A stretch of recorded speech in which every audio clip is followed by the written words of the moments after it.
बच्चों, आज हम अपनी भाषामणि किताब से एक नया पाठ पढ़ेंगे जो कि है पाठ 10 मौसी का घर। ठीक है, जैसा कि इसके नाम से ही पता चल रहा है कि इस पाठ में हम पढ़ने वाले हैं कि कोई एक बच्चा अपनी माँ के साथ अपनी मौसी के घर जाता है। जैसा कि आप लोग भी करते होंगे, कभी छुट्टियों में आप अपने मौसी के घर या नानी के घर या मामा के घर जाते होंगे घूमने के लिए। उसी तरीके से हम ये पाठ पढ़ते हैं और देखते हैं कि इसमें कौन सा बच्चा अपनी मौसी के घर गया, वो मौसी उसकी कहाँ रहती थी, उसने वहाँ जा कर के क्या क्या मज़ा किया, वो कितने दिन वहाँ रहा, ये सब कुछ हम लोग इस पाठ में पढ़ेंगे। ठीक है, और पाठ पढ़ने शुरू करने से पहले हर बार की तरह हम लोग एक पेंसिल अपने हाथ में रखेंगे। ठीक है, तो आप लोग अपनी भाषामणि किताब के पाठ 10 मौसी का घर पाठ खोलिए और यहीं से हम लोग शुरू करते हैं। गौतम अपनी माताजी के साथ अपनी मौसी के घर गया।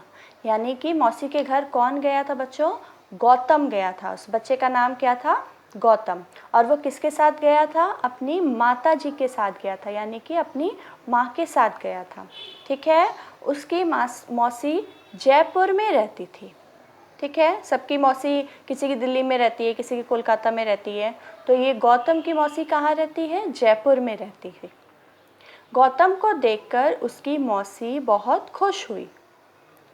गौतम ने मौसी के पैर छुए, मौसी ने उसे गले लगा लिया। अब अगर आप अपनी मौसी के घर जाओगे या किसी के भी घर जाओगे तो आपकी मौसी आपको देख के खुश होंगी, है ना? तो उसी तरीके से गौतम की मौसी भी उसको देख करके बहुत खुश हुई और गौतम ने सबसे पहले क्या किया? मौसी के पैर छुए, यानी कि उनका सम्मान किया। जब भी हम अपने से बड़े किसी से मिलते हैं तो हम उनको सम्मान करते हैं। तो कोई अपने से बड़ों को हाथ जोड़ के सम्मान करता है, कोई पैर छू के सम्मान करता है। ठीक है, सबका अपना अलग अलग तरीका होता है। तो गौतम ने कैसे सम्मान किया मौसी का? उनके पैर छू करके उनका सम्मान किया और मौसी ने क्या किया उसके बदले में? गौतम को अपने गले से लगा लिया, यानी कि प्यार किया गौतम का वेलकम किया। ठीक है, फिर क्या हुआ? नौकर गौतम और उसकी माताजी के लिए शरबत लाया। अब जब गौतम और उसकी माँ मौसी के घर पहुँचे तो वहाँ पे जो मौसी के घर में नौकर था उसने क्या किया था? उसने गौतम के लिए और उसकी माताजी के लिए, यानी कि उसकी माँ के लिए क्या लाया? शरबत लाया। ठीक है, जिसको हम लोग स्क्वैश भी बोलते हैं। ठीक है, गौतम को गर्मी लग रही थी, वह तौलिया और कपड़े लेकर नहाने चला गया।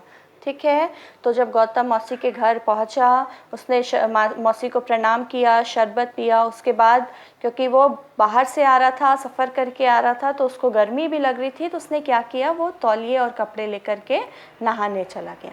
ठीक है, उसके बाद क्या हुआ? गौतम नहा कर आया और मौसी ने उसे पकौड़ी बना कर खिलाई। तो फिर जैसे अगर आप भी जाओगे अपनी मौसी के घर तो मौसी भी आपको ज़रूर कुछ ना कुछ बना कर के खिलाएगी। तो गौतम की मौसी ने क्या बना कर के खिलाया उसे? पकौड़ी बना कर खिलाई। ठीक है, अगर आप अपनी बुक में देख रहे हैं तो आप देख सकते हैं कि उसमें चित्र बने हुए हैं। उसमें गौतम का भी चित्र है, उसमें मौसी का, माताजी का भी चित्र है। तो वो चित्र देखते हुए पढ़िए तो आपको और अच्छे से समझ में आएगा। अगले दिन गौतम माताजी और मौसी के साथ बाज़ार गया। अब देखो, जब गौतम मौसी के घर पहुंच गया, उसने शरबत भी पी लिया, उसने वहाँ पे स्नान भी कर लिया, फिर उसने पकौड़ी भी खा ली। उसके बाद वो इसी तरीके से खाते पीते हुए, मज़ा करते हुए वो दिन ख़त्म हो गया। फिर नया दिन आया, दूसरा दिन आया।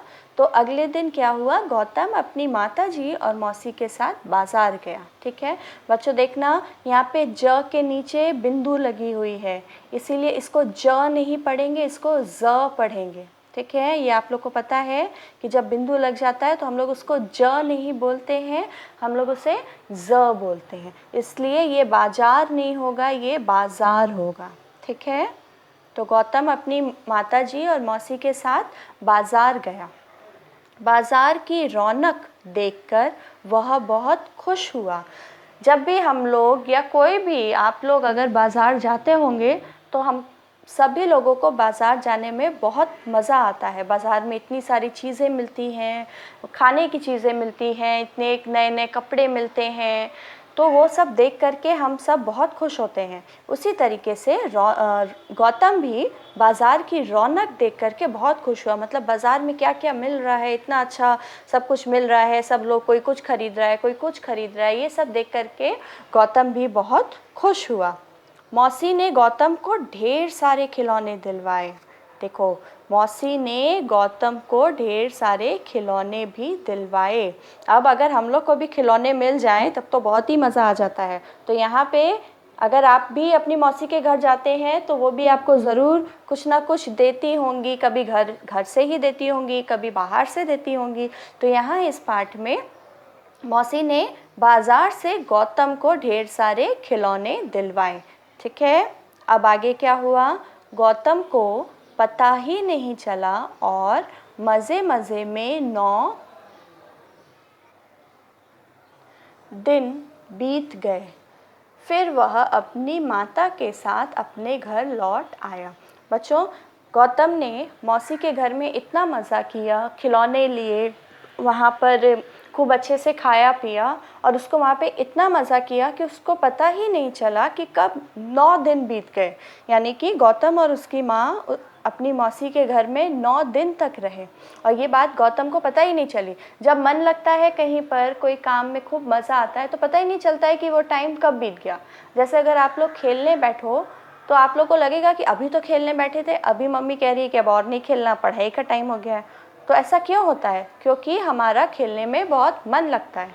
तो किसी भी चीज़ में अगर बहुत मन लगता है तो वो समय बहुत जल्दी कट जाता है बच्चों।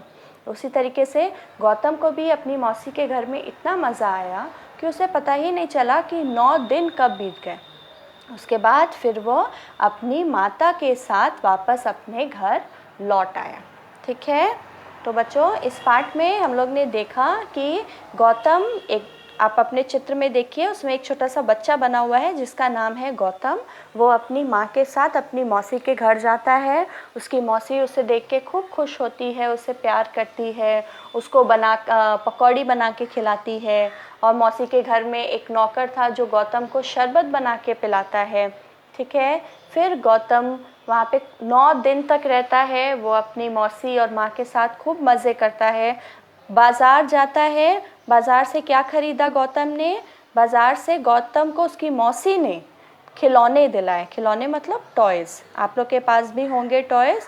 तो गौतम को उसकी मौसी ने क्या दिलाए? खिलौने दिलाए। ठीक है, तो यही सब कुछ हुआ था इस पाठ में।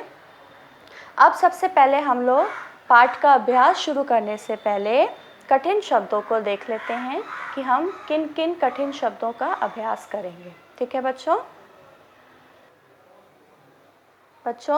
तो कठिन शब्द से शुरू करते हैं।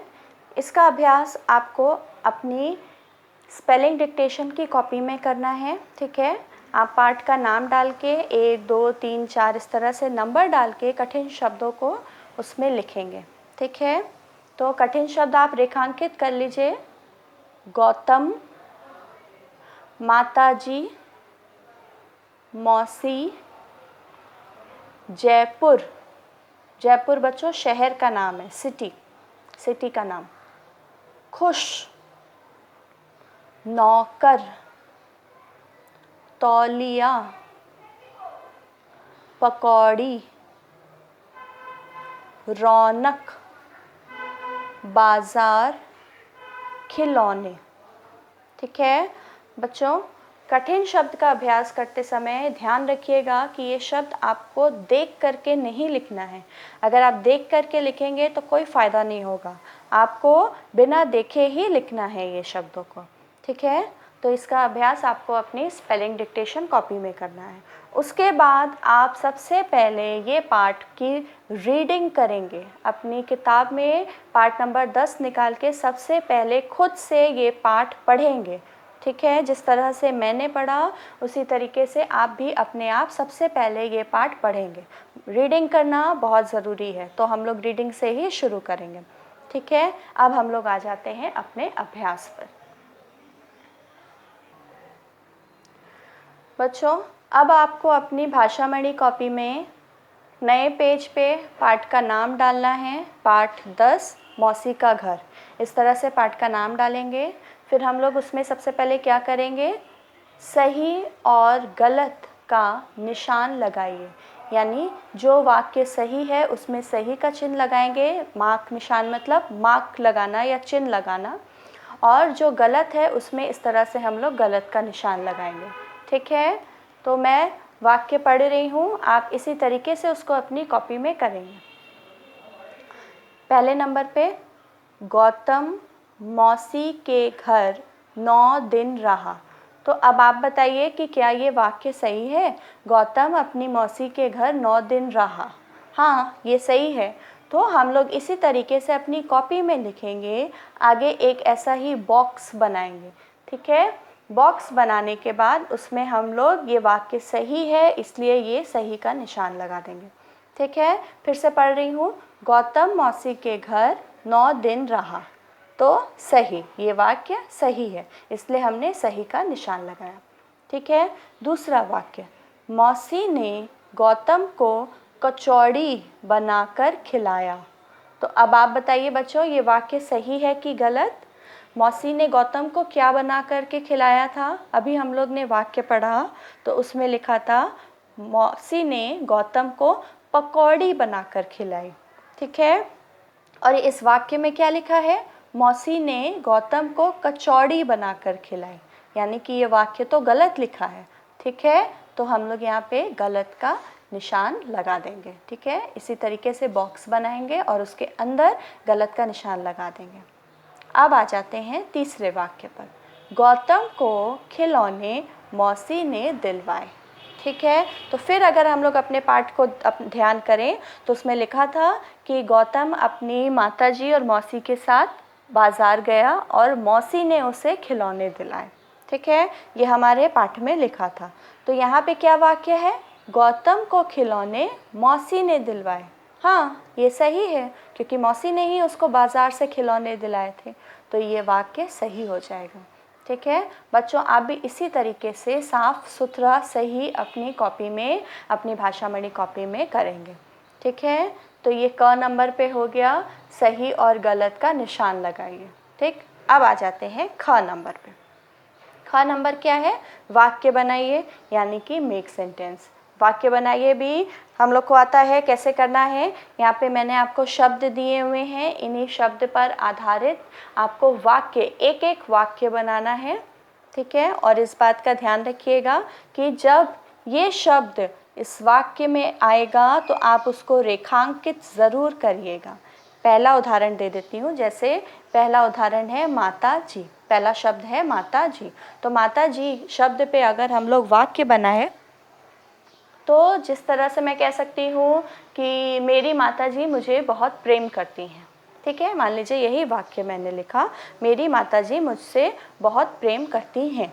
तो अब जब मैं यहाँ पे ये वाक्य लिखूँगी, मेरी माताजी मुझे बहुत प्रेम करती हैं, तो इस वाक्य में जहाँ भी माताजी शब्द आएगा उसको रेखांकित करेंगे। ठीक है, ये ध्यान रखना। तो अब हम सारे शब्द पढ़ देते हैं जिससे आपको वाक्य बनाना है। पहले माता जी, दूसरा शब्द खुश, तीसरा शब्द बाजार, चौथे नंबर पे खिलौना, पांचवा नंबर मौसी। बच्चों, इन्हीं शब्दों पर आपको वाक्य बनाना है। एक बार फिर से बता दे रही हूँ, माता जी, खुश, बाजार, खिलौना, मौसी। ठीक है, ये हमारे 5 वाक्य हो गए। अब आ जाते हैं हम ग नंबर पे। ग नंबर पे है प्रश्न उत्तर लिखिए, यानी कि क्वेश्चन आंसर्स करना है हम लोग को। तो पहला प्रश्न क्या है? गौतम किसके घर गया?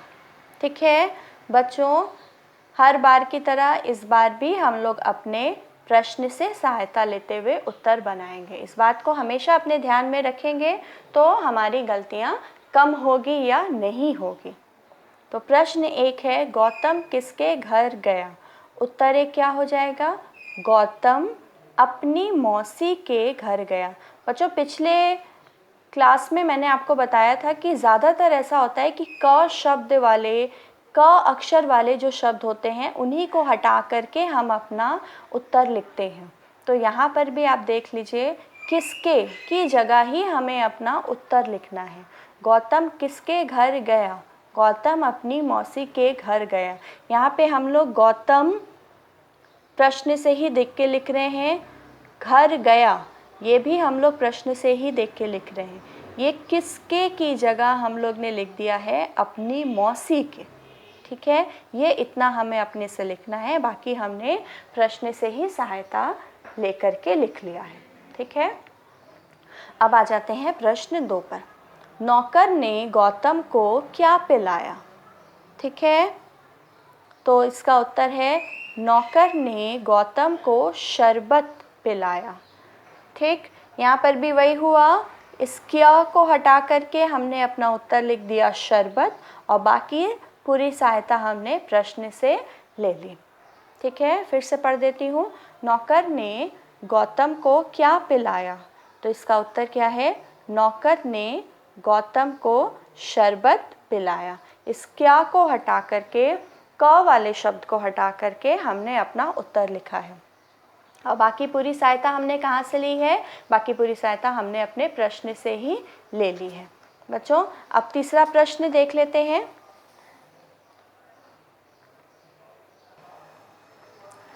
तीसरे प्रश्न में मौसी ने गौतम को क्या दिलवाया। यहाँ पे थोड़ा ध्यान दीजिएगा, मौसी ने गौतम को क्या दिलवाया। तो इसका उत्तर है जब गौतम, बच्चों जब भी आप लोग प्रश्नों का उत्तर लिखते हैं ना, तो सबसे पहले अगर आपने वो पाठ पढ़ा हुआ है तो अगर आप उस पाठ को अपने ध्यान में रखेंगे तो आपको अपने आप ही उत्तर याद आ जाएगा, आपको उसको स्पेशली याद करने की ज़रूरत नहीं पड़ेगी। इसीलिए हम लोग कभी भी कोई भी अभ्यास शुरू करने से पहले पाठ को पढ़ते हैं, जिससे कि हमारे याद करने का काम कम हो जाए। अगर आप पाठ को ध्यान से पढ़ेंगे तो अपने आप ही बात आपके दिमाग में बैठी रहेगी। तो मौसी ने गौतम को क्या दिलवाया, तो आप इसके लिए याद करिए कि गौतम अपनी माताजी और मौसी के साथ बाज़ार गया था, और बाज़ार जाके उसने क्या ख़रीदा था, खिलौने खरीदे थे। और वो खिलौने किसने दिलाए थे, मौसी ने दिलाए थे। तो इसका उत्तर क्या हो जाएगा, मौसी ने गौतम को खिलौने दिलवाए। ठीक है, देखो बच्चों यहाँ पर हम लोग ने फिर से क वाले शब्द को हटा के अपना उत्तर लिख दिया, खिलौने। ठीक है, लेकिन यहाँ दिलवाया लिखा है प्रश्न में, दिलवाया, और हम लोग ने उत्तर में क्या लिख दिया है, दिलवाए। ऐसा क्यों हुआ है, क्योंकि खिलौने हमारा बहुवचन हो गया, यानी कि बहुत सारे खिलौने हो गए। ठीक है, तो बहुवचन हो गया, इसलिए यहाँ पे दिलवाया से दिलवाए हो गया। इस बात का ध्यान रखिएगा। ठीक है, अगर यहाँ पे आप फिर से दिलवाया ही लिख देंगे तो ये गलत हो जाएगा, क्योंकि यहाँ पे बहुवचन है, यहाँ पे बहुत सारे खिलौनों की बात हुई है, खिलौने लिखा है। अगर खिलौना होता, एक ही खिलौना होता तो दिलवाया होता, खिलौना दिलवाया, लेकिन खिलौने हैं क्योंकि बहुवचन है इसलिए दिलवाए हो गया। ठीक है, एक बार इसको फिर से मैं पढ़ देती हूँ। मौसी ने गौतम को क्या दिलवाया। तो इसका उत्तर है मौसी ने गौतम को खिलौने दिलवाए। ठीक है, तो बच्चों इस पाठ में हम लोग ने क्या क्या किया उसको एक बार देख लेते हैं। सबसे पहले आप अपनी भाषा मणि बुक के पाठ 10 से मौसी का घर पाठ को अच्छे से पढ़ेंगे, खुद से पढ़ेंगे। ठीक है, उसके बाद जितने भी कठिन शब्द हैं उनका अभ्यास करेंगे, और जितने कठिन शब्द मैंने दिए हैं उसके अलावा भी अगर कोई शब्द आपके लिए कठिन है तो उसका भी अभ्यास आपको करना ज़रूरी है। ठीक है, उसके बाद आ जाते हैं अभ्यास पर। बच्चों अभ्यास से हम लोग को अपनी भाषा मणि कॉपी में करना है, पाठ का नाम डाल करके अभ्यास शुरू करेंगे। सबसे पहले क नंबर पे है सही गलत। ठीक है, उसके बाद ख नंबर पे है वाक्य बनाइए, और फिर ग नंबर पे है हमारा 3 प्रश्न उत्तर। ठीक है। तो ये सब इसी तरीके से साफ़ और सुंदर, बच्चों काम एकदम साफ़ सुथरा होना चाहिए, साफ़ और सुंदर हम लोग अपने स्कूल की कॉपी में करेंगे। ठीक है, इसी के साथ हमारा ये पार्ट समाप्त होता है। इतना करने के बाद आप फिनिशिंग लाइन देख कर के ये पार्ट ख़त्म कर देंगे। Good day.